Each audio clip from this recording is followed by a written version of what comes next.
Board mentors help you validate some of your ideas, help you look out for where the pitfalls can be in terms of how you execute your plans.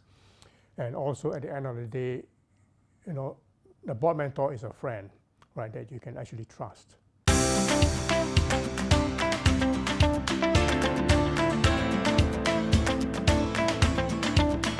I've been a Criticaleye board mentor for a few years, right? And I would say that the role of a Criticaleye board mentor is really about being a sounding board for mentees, senior executives who really want an alternate view or some perspective. I think the other thing that is really important is also about, I would say, making the connections for the mentees in areas that can make a difference to them.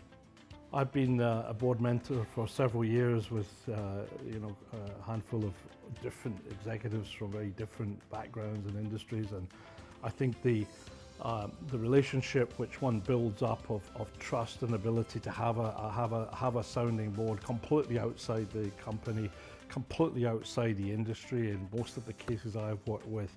I think it's become, if done properly by both sides, it can become a very trusting relationship that can really help navigate an individual through both the ups and downs that they're going to face in this world that we live in. I think the mentoring piece is one of the unique propositions that Criticaleye offers, right? Where can a senior executive brainstorm the idea and feeling not to be judged, right? And I think that's the part where we create a safe place for the members of Criticaleye with board mentors, right? First of all, you have to set your goal. What's your goal of what do you want to achieve with the mentor? That's number one. Number two, always come prepared for the sessions, right? I mean, do not expect the mentor to be driving the conversations all the time, but I would say the mentee needs to take charge. What is it that you feel that you need to seek clarity on, right? The mentor usually has a lot of experience, a lot of tools in his or her arsenal, but it's really difficult to kind of know what tool to pull out if you do not really know what is the problem you're trying to resolve, or what's the issue, or what's the pain point for the mentee. Oftentimes, you don't want just a mentor to tell you what to do, but you want to hear what are the mistakes the mentor has done. And that comes about from a mutual trust and respect.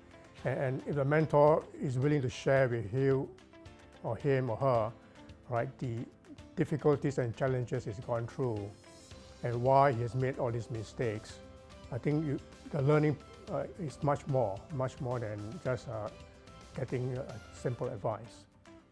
I think there are a few things that you can use a mentor much more wisely. I mean, don't use us to be a chit-chat conversation, sort of time out from your work, kind of mental relaxation, for you, or even obligatory session. What's important is that, use us as a testing place, test your ideas. I think that mentees need to enter into a very open and trusting,